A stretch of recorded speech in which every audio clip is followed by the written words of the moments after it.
colegas de lengua y literatura, soy el profesor Edgar Brizuela, integrante del equipo técnico que ha trabajado la actualización de los programas de estudio del tercer ciclo en el área de comunicación. Como un avance, les voy a estar comentando las novedades y algunos puntos que son a consideración nuestra muy importantes para la lectura y la implementación de los programas de estudio del tercer ciclo. Solo por recordar algunos puntos de por qué es tan importante la enseñanza de lenguas en la actualidad y sobre todo en este nivel para estudiantes de tercer ciclo, debemos tener en cuenta que en el área se trabaja principalmente una herramienta que se considera hoy en día fundamental, que es el dominio del código escrito, pero también el dominio del código oral. Es decir, en este momento tenemos una preocupación central como país, la de formar buenos usuarios de lengua, y el área de lengua y literatura es el área donde se trabaja naturalmente esas habilidades. Por otra parte, cabe considerar que el tercer ciclo es un espacio propicio por la edad de los estudiantes para ir afianzando aquellos aprendizajes que ya se han producido, primero de manera espontánea, con el intercambio natural que todas las personas establecemos en nuestro medio social, y luego a través de la educación formal, desde la educación inicial, el primer ciclo y el segundo ciclo. El tercer ciclo se constituye así en un periodo clave para ir afianzando aquellas habilidades comunicativas que ya se han venido trabajando anteriormente. En este ciclo, además de lo que podríamos llamar propiamente comunicativo, se trabajan temas puntuales que están inmersos en la clase de lengua, que también es bueno considerar, porque habitualmente pareciera que la clase de comunicación está muy centrado a la clase o de redacción o la clase de gramática, pero sin embargo trabajamos primordialmente, trabajamos muy especialmente algunos temas desde el área que son, además de lo mencionado, muy importantes. El acceso a la selección y el procesamiento de las informaciones, que hoy en día representa una habilidad básica para poder desenvolvernos en un mundo donde hay muchísima información y a veces no sabemos cómo seleccionar y cómo procesar esas informaciones. El área trabaja esos aspectos. Las implicancias sociales e ideológicas de los contenidos de distintos tipos de informaciones o de distintos tipos de textos que nos llegan en diferentes ámbitos de uso.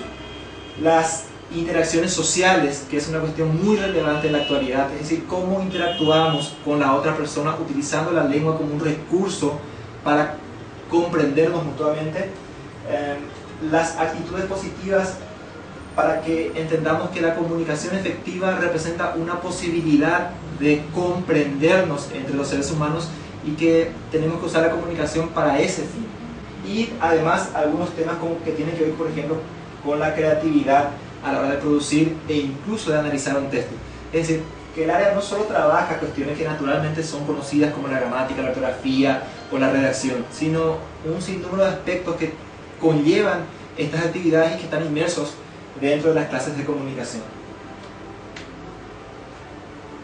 Por otra parte, en este ciclo, ya hemos empezado en los ciclos anteriores a trabajar lo que refiere a literatura, incluso desde los primeros años de educación formal, preescolar, primer ciclo, segundo ciclo.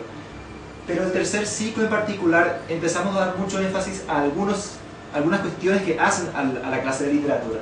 En ese sentido, estamos hablando de una literatura infanto-juvenil. La selección de las obras está a cargo del docente y es una tarea bastante importante porque se trata de ver qué obras se adecuan a las características y necesidades o intereses de los estudiantes para que podamos trabajar el tema del desarrollo del gusto por la lectura, trabajar la sensibilidad estética, trabajar unos criterios para que los estudiantes puedan valorar una obra literaria que es una obra de arte y no simplemente leerlo y decir si me parece bien o no me parece bien, sino saber por qué le parece bien y por qué le parece mal, o por qué le gustó y por qué no le gustó. Desarrollar la imaginación, la fantasía a través de la lectura de obras literarias. Una cuestión importante que empezamos a trabajar y que damos mucho énfasis luego en la media, que se refiere a una mirada crítica a las distintas circunstancias socioculturales, a las acciones de los personajes, las actitudes que pudieran encontrar en una obra literaria y que seguramente se van a reflejar en su contexto inmediato o en la realidad nacional o mundial que pueda encontrar también. El programa de estudios plantea el desarrollo de una competencia básicamente. Por tanto, todo gira en torno a una competencia y esa competencia se establece como meta de aprendizaje para el ciclo, no para el grado. En el caso de lengua y literatura, como se ha venido trabajando tanto como el L1 como el L2, es decir, lengua materna o segunda lengua, en primer lugar, como docente de lengua tenemos que averiguar cómo ha sido el tratamiento de la lengua castellana en los ciclos anteriores, es decir, primero y segundo ciclo, para tomar una decisión si vamos a enseñar en el tercer ciclo como lengua materna o como segunda lengua. El programa tiene un doble listado de capacidades por esa razón, es decir, para aquellos estudiantes que salen del sexto grado con un trabajo como segunda lengua, tendríamos que enseñar en el tercer ciclo lengua castellana como segunda lengua y el programa ofrece un listado de capacidades en ese sentido. Si los estudiantes en cambio han trabajado la lengua castellana como lengua materna en primero y segundo ciclo, naturalmente vamos a trabajar como lengua materna también en tercer ciclo y el programa prevé un listado de capacidades para ese efecto. La competencia hace alusión básicamente al nivel de dominio de uso de la lengua que se espera que lleguen los estudiantes y se describe brevemente indicando más o menos qué tipo de vocabulario y qué tipo de habilidades se requiere, digamos, para decir, llega a la competencia en este ciclo. Es una sola competencia, una para L1 y otra para L2, con un pequeño nivel de diferencia que se debe al tratamiento de una lengua materna o de una segunda lengua. Pero en este nivel, como ya se ha venido trabajando en los ciclos anteriores, esa diferencia ya es muy leve. La competencia sirve como el norte del área para todo el ciclo. Entonces se ha incluido un párrafo de descripción de hasta dónde se espera que lleguen los estudiantes en relación con la competencia en cada grado. Eso se ha llamado en los programas de estudio como alcance de la competencia para cada grado. Ese alcance indica, repito, el nivel de desarrollo de la competencia en cada grado. Y es un buen indicador para trabajar después el listado de capacidades, puesto que el conjunto de capacidades debe permitirnos llegar a este nivel de desarrollo de la competencia. Todos los programas de estudios del tercer ciclo, estos programas actualizados, están organizados en unidades temáticas. Las unidades temáticas permiten organizar de una manera lógica un conjunto de capacidades. En el caso de lengua y literatura, las unidades temáticas son básicamente las grandes habilidades comunicativas o, en palabras de algunos autores de didáctica de lengua, son las macrohabilidades comunicativas. La comprensión de textos orales, la comprensión de textos escritos, la expresión oral y la expresión escrita. Estas grandes habilidades, o el desarrollo de estas grandes habilidades en su conjunto, dan la competencia comunicativa que finalmente es lo que estamos buscando al término de un proceso. Entonces, el listado de capacidades responde a estas unidades temáticas, pero sin embargo, hay que entender que este listado y este orden de las capacidades, de acuerdo a unas unidades temáticas, es un orden curricular, es decir, es una lógica curricular que no necesariamente responde a una lógica de planificación para el desarrollo en el aula. Las capacidades de estas distintas unidades temáticas deben ser integradas en procesos de clase para su desarrollo, y eso vamos a verlo más adelante. Entonces van a ver que en sus programas tienen un listado de capacidades tal como se ve en esta ilustración. En cuanto a las cuestiones metodológicas, solamente quiero resaltar algunos puntos que me parece clave. Uno, entender que la clase de lengua es un espacio donde se aprende a utilizar la lengua, es decir, no es un laboratorio donde se analiza qué es la lengua, sino que se practica a usar la lengua, y eso está explicado en la parte de metodología. Por tanto, la clase de lengua es un taller de análisis y de producción de textos de distintas tipologías, tal como ocurre en la realidad. Estamos en contacto permanente con diferentes tipos de textos, con distintos niveles de vocabulario, y la clase de lengua debe reflejar toda esa complejidad de uso de lengua que ocurre en la sociedad. En este contexto, la importancia de los procesos didácticos es claro y es indiscutible. Es decir, la clase de lengua debe estar muy bien planificada para que esta idea de la clase como un espacio de uso de lengua pueda funcionar y no nos perdamos en los procesos. En la clase de lengua debería de haber una variedad de tipos de textos, puesto que lo que queremos es que los estudiantes entren en contacto con una variedad importante de tipologías textuales. Una discusión permanente en este contexto es qué hacemos con el tema de la corrección del lenguaje cuando se privilegia tanto el desarrollo de las habilidades y puede perderse de vista, digamos, aquellos contenidos que se refieren a la corrección del lenguaje. Estamos hablando de la gramática y la ortografía. Sin embargo, en este contexto lo que queremos es darle sí mucho énfasis al desarrollo de habilidades, pero sin descuidar la corrección del lenguaje. Es decir, queremos que los estudiantes aprendan a usar bien la lengua, pero eso significa a usarlo correctamente también. Por tanto, no vamos a descuidar la gramática y la ortografía, el tema de la corrección del lenguaje, sino lo vamos a incluir como herramientas o como conocimientos que ayudan a mejorar el uso de la lengua. Hace rato ya mencioné el tema de la selección de los textos. Es una tarea clave para el docente seleccionar buenos textos, es decir, adecuados tanto a los intereses como a las necesidades, pero también adecuados en cuanto a los desafíos de comprensión y de lectura que pueda representar el texto. Es decir, ni muy fácil como para que no sea algo llamativo, ni muy difícil como para que sea algo imposible. Debe representar efectivamente lo que llamamos aquellos desafíos posibles de ser superados. En este nivel tenemos que empezar a trabajar y a promocionar la lectura de libros, de modo que los estudiantes empiecen a desarrollar su gusto por la lectura, tengan un libro favorito, compartan con los compañeros, hagan intercambios, se regalen libros, etc. Pero repito, es un trabajo fino, porque si le imponemos un tipo de lectura y no le gusta, puede ser contraproducente. Así es que con mucho tino y con mucha cautela debemos trabajar este aspecto para que no ocurra lo contrario de lo que estamos buscando. Quiero mencionar dos cuestiones muy importantes que nos afectan este año y que van a estar siempre en el contexto del trabajo en la educación. El primero es el Plan Nacional de Lectura y el segundo es el tema del Bicentenario. Estos dos temas, el Plan Nacional de Lectura y el Bicentenario, este año sobre todo es como que están empapando las actividades educativas. Menciono el Plan Nacional de Lectura porque le afecta directamente al profesor de lengua. ¿Quién mejor que el profesor de lengua para preparar proyectos de lectura en el contexto del Plan Nacional de Lectura? Y nos afecta al Bicentenario por el año del Bicentenario de Paraguay, así es que son dos ejes transversales que deberían de estar, digamos, empapando todas las actividades que pensamos desarrollar con los estudiantes. Paso a continuación, en relación con las orientaciones metodológicas, a mostrarles algunas páginas de programas de estudios que ustedes tienen la posibilidad de leerlo con mayor tranquilidad.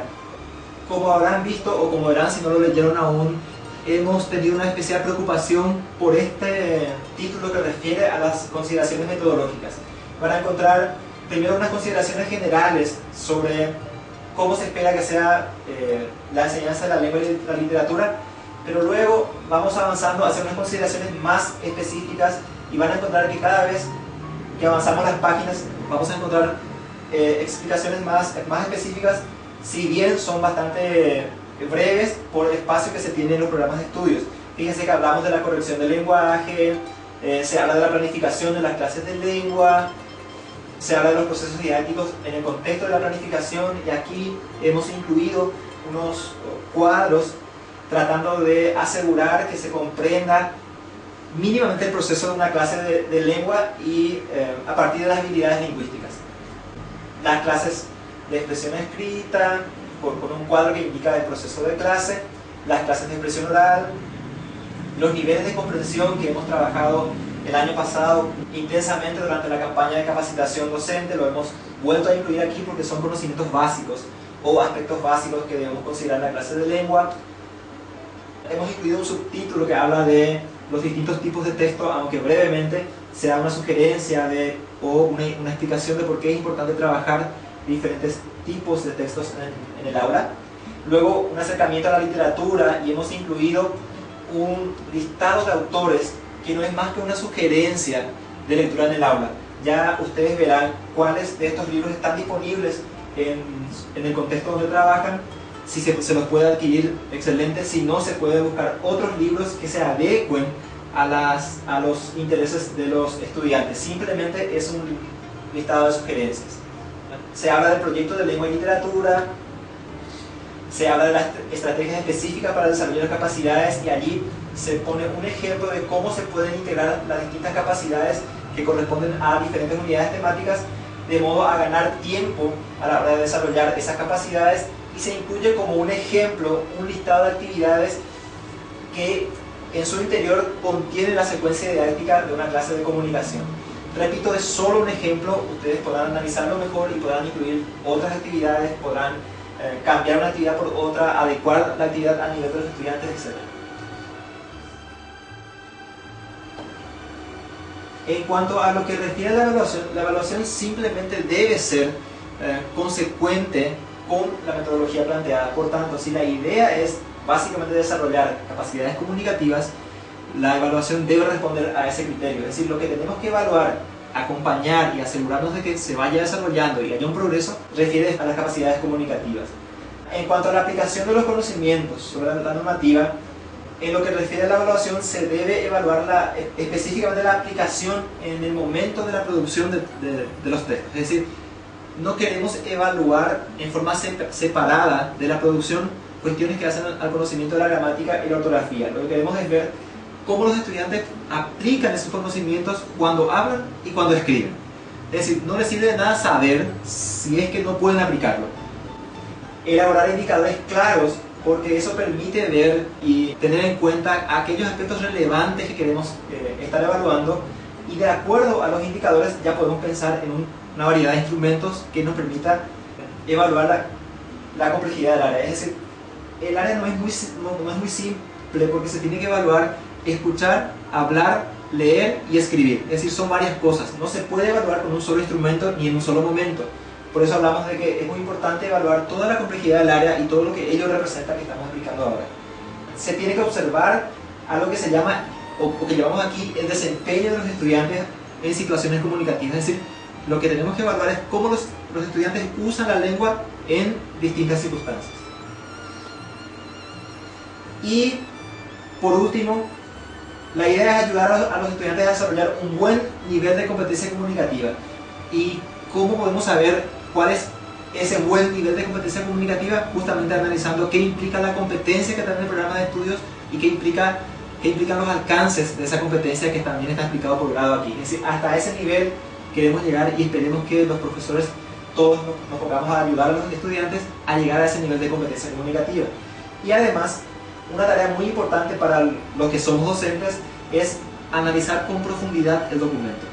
Es decir, este adelanto que hacemos a través de un material audiovisual no es suficiente para ponernos a planificar sin tener que pasar a leer con profundidad los programas de estudio. Una tarea clave es analizar todo el documento y luego, si es posible, capacidad por capacidad para entender las implicancias de lo que estamos queriendo enseñar a los estudiantes. Eso nos va a permitir hacer una buena planificación y nos va a permitir imprimir toda la creatividad que podemos a las ideas que están aquí. Este documento es un documento de orientaciones, contiene los lineamientos básicos, pero en gran parte la decisión de cómo usar este documento depende exclusivamente del docente. Nosotros contamos con ustedes. Muchas gracias.